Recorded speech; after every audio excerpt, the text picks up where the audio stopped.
श्रीलंका के प्रधानमंत्री गोटबाया राजपक्षे देश छोड़कर मालदीव भाग गए। राजपक्षे के देश छोड़ने से श्रीलंकाइयों का गुस्सा भड़क गया। राजधानी कोलंबो की सड़कों पर प्रदर्शनकारी जमकर उत्पात कर रहे हैं। लोगों के उग्र विरोध को देखते हुए प्रधानमंत्री रानिल विक्रमसिंघे ने इमरजेंसी का ऐलान कर दिया। कई जगहों पर पुलिस और प्रदर्शनकारियों में हिंसक झड़प हुई। विक्रमसिंघे ने chief of defence staff, tie forces commando और इंस्पेक्टर जनरल पुलिस IGP को मौजूदा हालात संभालने की जिम्मेदारी दी।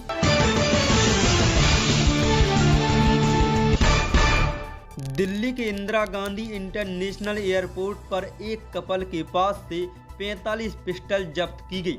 यह कपल वियतनाम से भारत लौटा था। एयरपोर्ट पर तलाशी के दौरान 2 ट्रॉली बैग से रुपए और हथियार बरामद हुए। कपल ने 12 लाख रुपए से अधिक कीमती 25 पिस्टल की तस्करी में शामिल होने की बात स्वीकार की। 15 जुलाई से 18 साल से अधिक उम्र के लोगों को कोरोना का बूस्ट डोज मुफ्त लगाई जाएगी। यह सुविधा सिर्फ 75 दिनों के लिए होगी। कैबिनेट ने मुफ्त बूस्ट डोज लगाने का फैसला किया है। केंद्रीय सूचना और प्रसारण मंत्री अनुराग ठाकुर ने इसकी जानकारी दी। इससे पहले सिर्फ सीनियर सिटीजन और फ्रंट लाइन वर्कर्स के लिए कोरोना का बूस्ट डोज मुफ्त दिया था।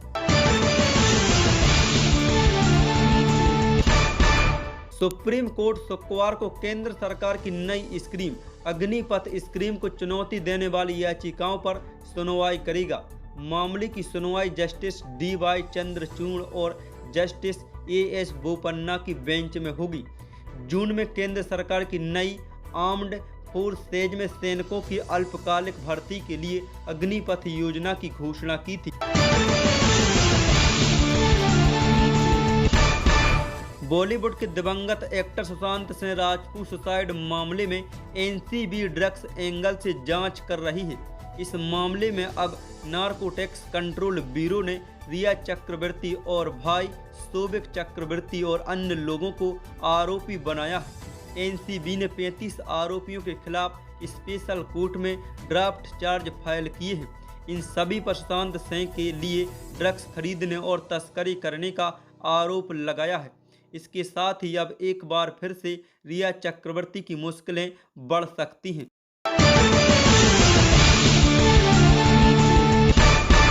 विजय माल्या की बेटियां चुकाएंगी पिता का 200 करोड़ का कर्ज। तान्या को फोटोग्राफी तो लीना को बिजनेस में दिलचस्पी। तीसरी बेटी लैला को लिया था गोद। सुप्रीम कोर्ट ने सोमवार को भगोड़े शराब कारोबारी विजय माल्या को अवमानना मामले में 4 महीने की जेल और 2000 रुपये की जुर्माने की सजा सुनाई। बेंच ने कहा कि सजा जरूरी है क्योंकि माल्या को कोई पछतावा नहीं है। जुर्माना न चुकाने पर 2 महीने की अतिरिक्त सजा होगी। माल्या को 4 हफ्ते के अंदर 8% ब्याज के साथ $40 मिलियन यानी 317 करोड़ रुपए का वापस करने को कहा गया है। माल्या ने ये रकम अपने तीनों बच्चों के अकाउंट में ट्रांसफर किया था।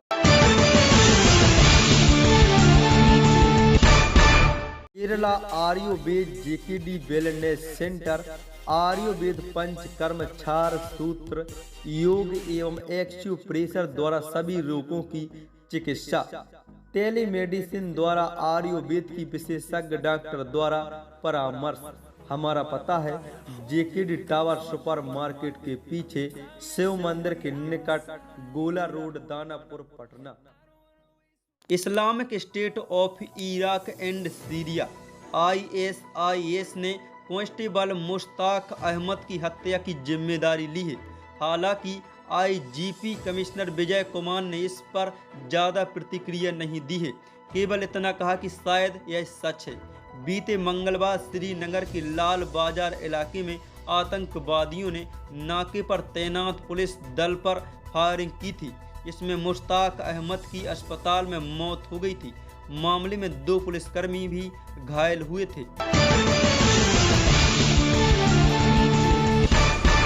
शिवसेना को एक और झटका लगा है। पार्टी प्रवक्ता शीतल महात्रे मंगलवार को CM एकनाथ शिंदे के खेमे में शामिल हो गई। शीतल महात्री शिवसेना की पहली पूर्व पार्षद हैं जिन्होंने खुलेआम शिंदे को समर्थन देने की घोषणा की है। उन्होंने 2012 और 2017 में उत्तरी मुंबई के उपनगरीय दहीसर वार्ड नंबर 7 से पार्षद थीं। शीतल मंगलवार रात शिवसेना के प्रमुख कार्यकर्ताओं के साथ शिंदे के आवास पर गईं और उन्होंने अपना समर्थन देने की घोषणा की।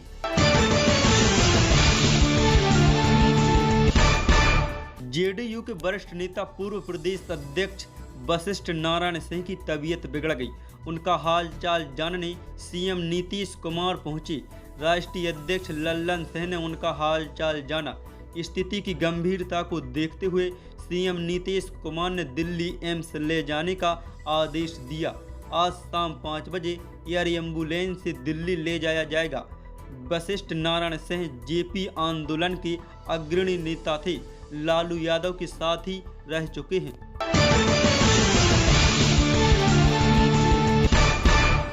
बिहार में वैशाली के राघोपुर में महावत को अपनी पीठ पर बैठाकर हाथी का तैरकर गंगा पार करने का वीडियो सामने आया है। मंगलवार को गंगा नदी में अचानक पानी बढ़ने से राघोपुर क्षेत्र में हाथी के साथ महावत फंस गया था। इसके बाद महावत ने हाथी के साथ गंगा को पार करने का फैसला लिया। वह उफनाती गंगा के बीच हाथी की पीठ पर बैठकर दूसरे किनारे तक पहुंचा।